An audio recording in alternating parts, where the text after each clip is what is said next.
Hi everyone, Steve Seinberg here of Arrow in Flight Astrology. Please find me on my website, arrowinflight.com, or on various social media outlets. You can find all of the connections and links down below in the chat box under this video. So I wanted to invite you here today to talk about all of the astrological events coming at us this week. You know, we like to look at what's happening up there so we can better prepare for our business down here. So before I jump into it, I should say that what I'm about to say is all pretty general in terms. If you want to know how any of these events will affect you directly, any or all of these events, please feel free to make an appointment with me. I do individual chart readings. So again, all my information is in the box below this video screen. And yeah, I'd love to hear from you. We can set something up.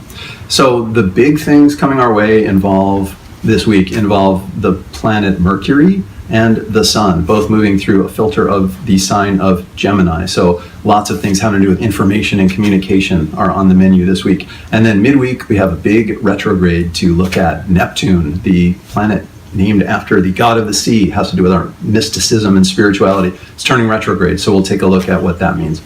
So before we get there, tomorrow we kick off with some activity by Mercury. Mercury is making what we call a quintile aspect. It's an interesting relationship that's marked often by unlikely kinds of phenomena and bucking of the odds, improbability, sometimes heightened synchronicity. And Mercury is making this kind of quintile connection with the planetoid called Chiron. So we're looking at Mercury, which is all about communication, and Chiron, which is all about health and the wounds that we tend to carry, more in our spirit than in our body, although it could be either. But we all have certain wounds that we have a propensity for that, you know, not everybody gets wounded in the same way. So Chiron talks about your individual relationship with health and with wounds. So when the Mercury communication function makes this quintile connection with Chiron's health and wounding kind of function, we're looking at an interval that won't last for very long. Mercury's very quick, so any of the Mercury aspects I'm talking about in this video will pass within a day and a half, 2 days, something like that for the most part. But while this one's in effect, you might have a really great opportunity to kind of link up your communication with your wounds and accomplish some real healing through the use of communication. It's a really interesting possibility. Our society really kind of loves the strong silent type who, we use the phrase, suffers in silence. And it's pretty admirable. I have to say it's more pleasant to be around somebody who suffers in silence than to be around someone who whines about everything that, you know, I stubbed my toe, I have a hangnail. You don't really want to hear that. That gets old really fast. But during this quintile, the Mercury-Chiron quintile, we could be looking at really great opportunity to heal by way of naming your pain. Just sometimes giving voice to something, naming it, has a lot of power. That can be a really, really powerful, profound act. So if you can find a trusted audience who's sympathetic to your plight, or maybe even just go on the internet and post some things to kind of an anonymous audience without being a burden on people with this. But if you can name some ailment, something malady that's bothering you, that's had you down, that you have not been able to make enough headway against, just naming it during this interval might really be the key to unlocking the healing of that thing. So consider what form that might take and maybe do a little communication around your wounds. Get them out there. The next double shot of Mercury energy comes up the next day, the following day, the 13th. Mercury is making two kind of powerful, important alignments, two aspects. The first of which is a trine with mighty Jupiter. Jupiter's a lot of people's favorite planets. Jupiter, I often liken to Santa Claus. It brings gifts with it. It makes things bigger. It makes things grow. It makes everyone feel optimistic, and it rewards your faith in things and in yourself. So when we have a trine between Mercury, the communication function, and Jupiter, this growth energy, your communication is going to be big, is what it looks like. So for a couple days there, you may be able to say more than usual, say it louder than usual without trying too hard, and reach a larger audience than usual without trying too hard. And in the reverse direction, you may receive a lot more messages than usual. The channels are open. So be aware of that. It's not necessarily good or bad thing. It could be either one depending on who you are and what kind of communication network you happen to be sitting in. But this will be a great window of opportunity to really get your message out there if that's what you're trying to do, or pick up somebody else's message. Then again, you want to factor in the reality that a couple hours later, Mercury will form a square relationship with Neptune, which we were just talking about as the mystical planet. So in a sort of oversimplified but accurate way, Mercury can represent your logical left brain, And Neptune can represent your artistic, more chaotic right brain. So when there's a square, that's a relationship that's usually characterized by some tension, some friction. Whereas the Mercury-Jupiter trine relationship, a trine is more like the energies involved, they get along well, they understand each other's goals, and they kind of applaud them and want to help them along. They're giving each other a handy boost up.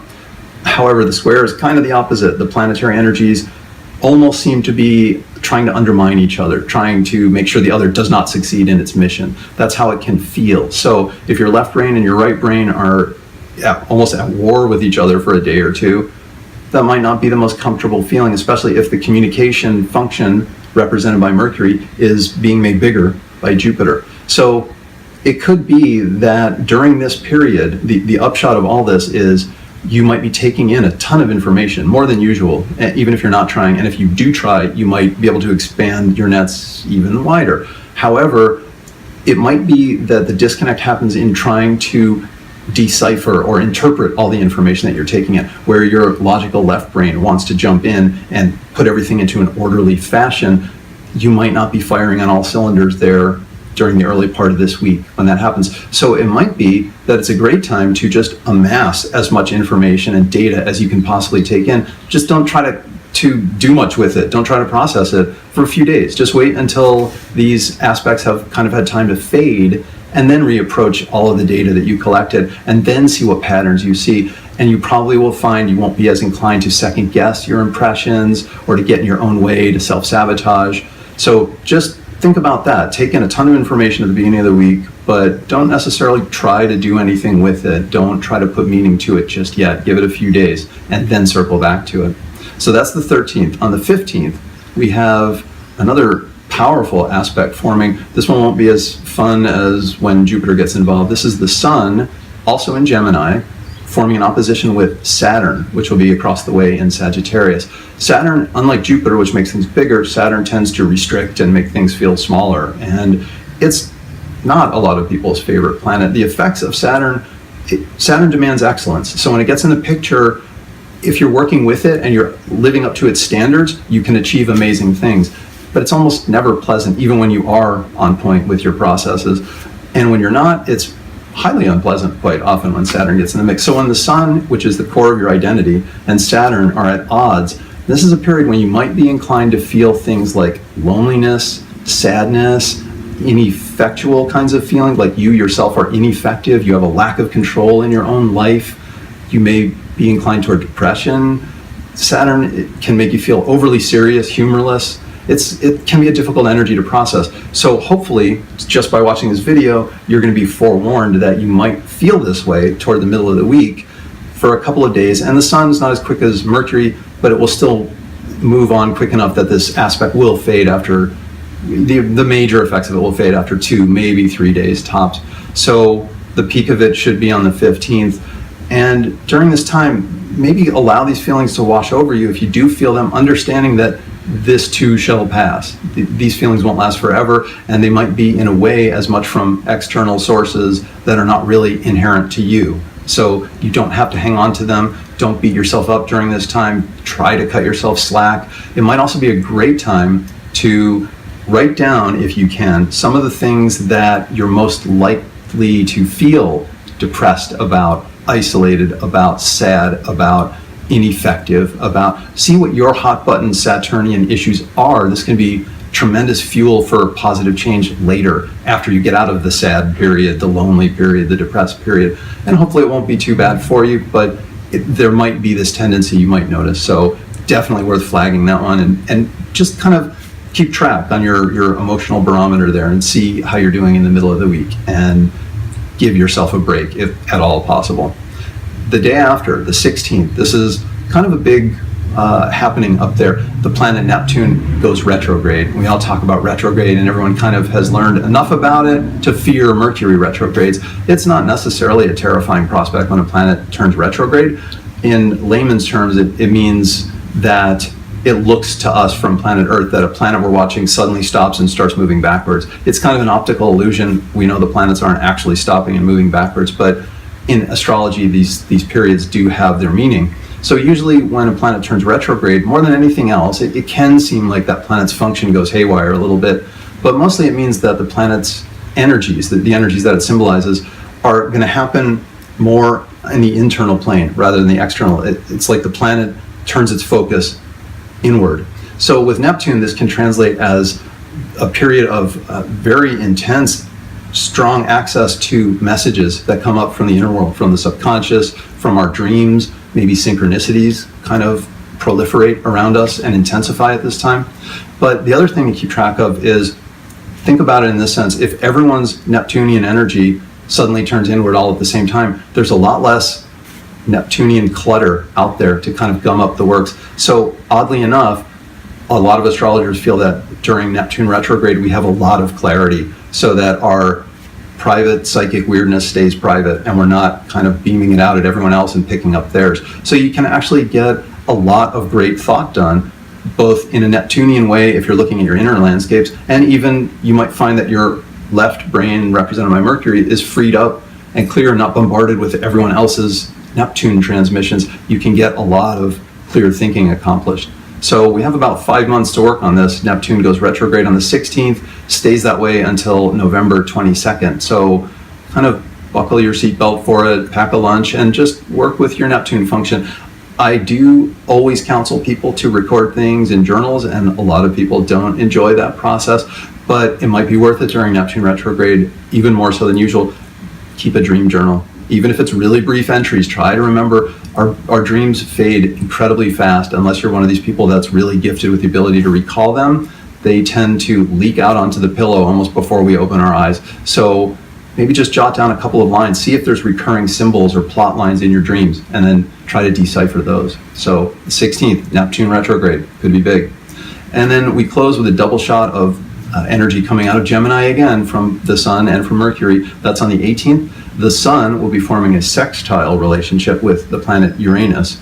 So the sextile, sort of like the trine that I was describing between Mercury and Jupiter that happens earlier in the week, the sextile involves two planetary energies seeming to get along well, wanting to further each other's agendas, all of that. But there's also an element of excitement about it. They're kind of goading each other to higher levels of performance. So always an interesting time. The sextile is going to be quick. The Sun will move on pretty rapidly. So if it peaks on the 18th, look for what I'm about to say to be in effect from maybe the day before till about the day after the 19th.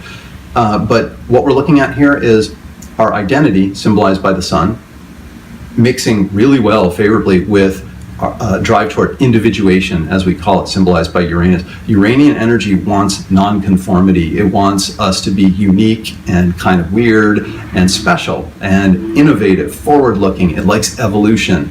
It likes us to progress. So during this interval, the sextile, could be a fantastic time to really access your own deep-rooted individual nature and try to strip away some of the layers of homogenization that our society tries to wrap us up in like mummies. Society seems us to want to gravitate toward being similar to each other in certain ways.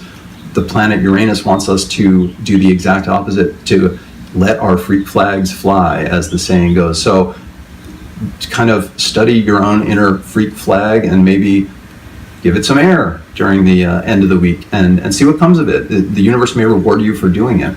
And then the last thing that happens at about the same time, Mercury, still in Gemini, is going to be opposite Saturn. So Mercury is kind of chasing after the Sun's path and will lap it, will pass by soon enough. But so for now, it's also going to be opposite Saturn. So this could kind of take the effect of some of our communication not happening the way we want it to. It could be that there's a bit of a disconnect. It could be that what we're trying to transmit to the world is not what the world is receiving by the time the transmission lands, and vice versa. It could be that we're misinterpreting any kind of signals coming our way. So toward the end of the week, doing your individuation is going to be a great thing due to that Sun-Uranus sextile, but doing a lot of communication might be a little bit dicey. It might be worth sitting on that for a couple of days. Again, Mercury's really quick, so by the 19th or so, this aspect should probably have faded enough that you won't be feeling it that much. It just could be that on the 18th, communication might not be anybody's strong suit. That's all. So that's pretty much the highlights for the week, everyone. Hopefully all will go well, and we will reap the positives and experience little of the negatives. And I will see you here again next week for a similar roundup. Have a great one, everyone. See you then.